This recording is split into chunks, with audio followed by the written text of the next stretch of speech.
Si sa che i bambini, più sono piccoli, più vogliono compiacere gli adulti.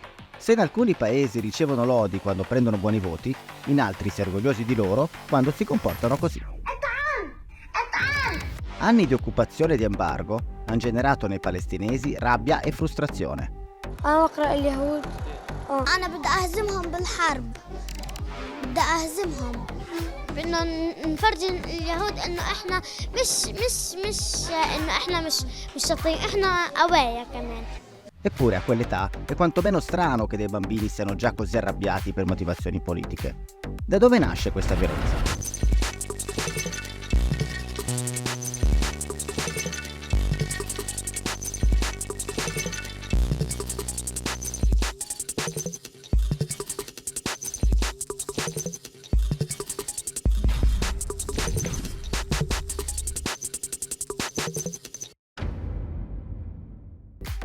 In rete sono presenti numerosi video che mostrano palestinesi gentili ed ospitali. Questo contrasta però con le immagini di sostegno agli atti del 7 ottobre, con le migliaia di razzi lanciati da Hamas o con le centinaia di attentati brutali che da decenni Israele subisce. Se fra i palestinesi ci sono sicuramente civili che sognano la pace, appaiono in netta minoranza rispetto a coloro che sognano solo di riprendersi l'intera Palestina. Do you want peace? She said no. No. لأنهم أصلا هم بأرضنا يعني هذا الموافق بدنا سلام معهم إحنا بدنا نعيش بأرضنا بحرية هلا إسرائيل يعني إنه لأنه إحنا ما بنعترف بإسرائيل كدولة فأكيد ما رح نعترف بالسلام معهم. No? No. ما بدك سلام على إسرائيل. La società israeliana, quindi, non tanto per motivi di razzismo quanto di sfiducia, ha una paura costante di subire atti di terrorismo. Se in Europa gli attentati sono episodi una tantum e quando avvengono anche i nostri governi applicano delle limitazioni, in Israele è una minaccia quotidiana. Fra accoltellamenti, attacchi suicidi, autobombe, sparatorie, auto lanciate su civili per le strade, Israele ha subito oltre un centinaio di attentati, di cui circa la metà ad opera dei minorenni, e vive in uno stato di emergenza permanente. إذا بدك بطلع بستشهد عادي يعني أطلع أستشهد أعمل أي شيء في ضلال الأقصى.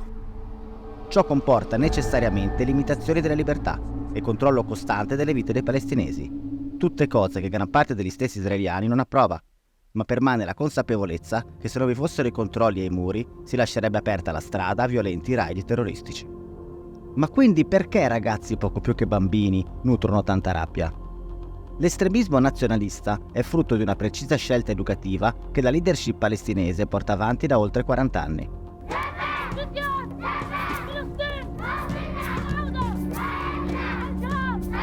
Se in Occidente molti pensano ad Hamas come dei semplici terroristi semiclandestini, in realtà è un movimento organizzato attivo in ogni campo e settore della vita pubblica palestinese.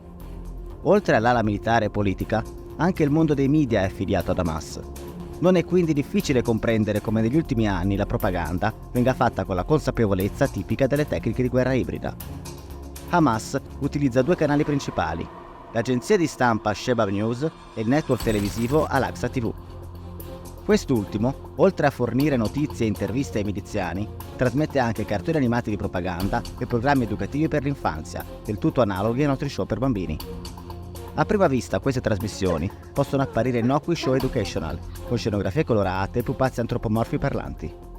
L'educativa di questi show è però incentrata su due elementi: l'odio verso l'ebreo, rappresentato come cattivo ladro e bugiardo che arriva a uccidere persino Mickey Mouse, e il diritto al ritorno, espresso dall'onnipresente simbolo della chiave, allegoria delle chiavi di una casa a cui non possono tornare.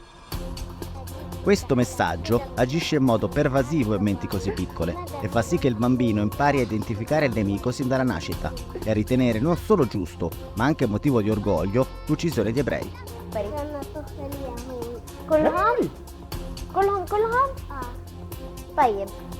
La totale assenza di ebrei nel territorio di Gaza, inoltre, fa sì che molti di loro, anche una volta cresciuti, non ne abbiano mai incontrato uno nella loro vita. In Cisgiordania, invece, è il lancio di pietre contro i soldati israeliani ad essere loro insegnato sin da piccoli.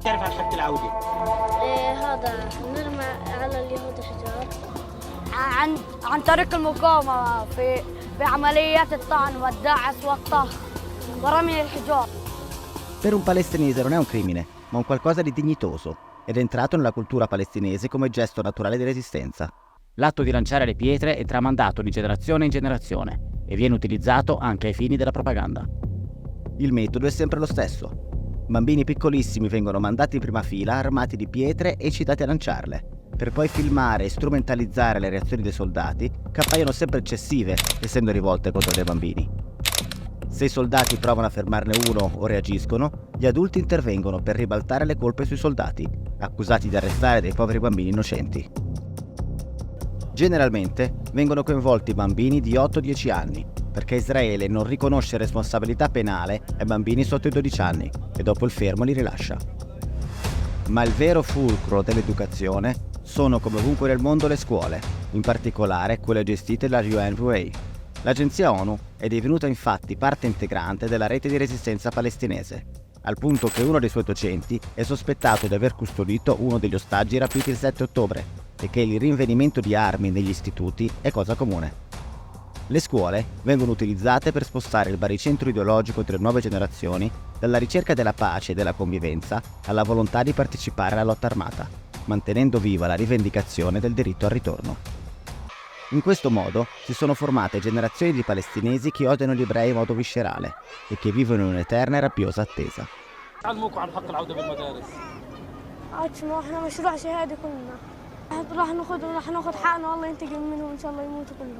لاني بتعلم بجهدي وحق اني اخذ وطني ونحرر فلسطين يعني الناس الشهداء يعني بيقدروا يحرروا فلسطين اذا بنضلهم هيك. Viene così a mancare ogni motivazione a riconoscere come casa la terra dove si è nati e si vive, perché indottrinati a ricercare il senso della vita nel ritorno alle case dei bisnonni, in villaggi che spesso non esistono neanche più. أهم شيء عندنا بحياتنا إنه إحنا نحلم حلم وبنعمل جاهدين إن نرجع لبلادنا لأنه الحياة في داخل هذا المخيم لا تعني إلا ولا شيء. Nei testi scolastici però la letteratura e la poesia li dipinge come un paradiso perduto, sottratto loro con violenza dall'invasore sionista. A fianco dell'insegnamento scolastico vengono organizzate recite di fine anno in cui i bambini interpretano terroristi, con tanto di suoni di sparatorie e finte granate.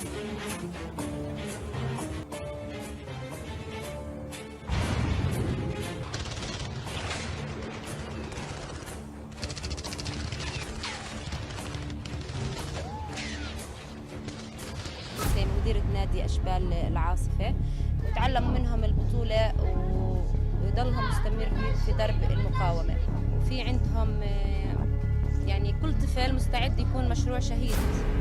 ويا ريت أنا أستشهد. Mentre nelle città ogni martire viene lodato con scenografici funerali e innumerevoli poster celebrativi, di modo che i bambini vedano quanto onore si riserva a chi ha compiuto la scelta santa del martirio. البطل إبراهيم النابلسي لأنه يعني كان قدوة لكل شباب نابلس، كان قدوة لكل أطفال نابلس. صورة الشهيد البطل عبد الله الحصري. أرعب كيان واسمه مدمر وأسير وجريح وشهيد. Crescendo, molti di questi bambini vengono coinvolti nel business della realizzazione dei tunnel ed entrano così nel giro della resistenza armata, in una spirale di violenza che caratterizzerà la loro intera esistenza. بطعن بدعس عليهم عمل عمليات الدعس عمليات الدعس عمليات الطعن والاشتباك المسلح في المخيمات. ايش اكيد هدول العمليات ترفع الراس ولفلسطين. In Israele, al contrario, si stanno facendo sempre più sforzi per educare i bambini alla convivenza e alla comprensione reciproca. Il modello fino a pochi anni fa egemone, che prevedeva classi separate per arabi ed ebrei, sta via via lasciando il posto a nuove scuole, dove studiano insieme secondo un programma appositamente duplice ma simultaneo. We are two teachers in the same class. I'm the Palestinian one and he is the Israeli one. So we bring together each narratives equally and sometimes we switch roles between us just to let this be a model for our kids. Oltre a queste scuole per l'infanzia, Israele ha investito milioni di dollari nella creazione di centri culturali giovanili di normalizzazione dei rapporti, luoghi di dialogo per la pace e di crescita etica comune, ma sono gli stessi attivisti palestinesi che li boicottano, perché qualsiasi strumento che tenti di superare la rabbia è visto come un tentativo di far accettare l'ingiusta occupazione. Nichilismo e disperazione sono quindi solo in parte imputabili alle politiche coloniali e securitarie di Israele, che sono comunque un fenomeno controverso che necessita di essere affrontato se si vuole raggiungere un orizzonte di pace. Piuttosto sono il prodotto di questo sistema mediatico e formativo che ha intenzionalmente educato una parte dei palestinesi a ricercare il senso della vita nella sola distruzione della cosiddetta entità sionista, piuttosto che nella reciproca cooperazione che viene interpretata come resa e tradimento.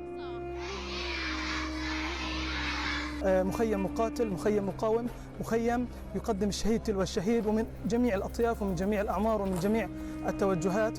Il sostegno unilaterale alla lotta palestinese che invade le piazze occidentali rischia così di tradursi in un ulteriore incentivo per questi giovani a continuare lungo una strada di morte e violenza, privandoli della voglia di costruirsi una vita negli attuali centri urbani che abitano e di ricercare, con modalità non violente, la pace fra i due popoli.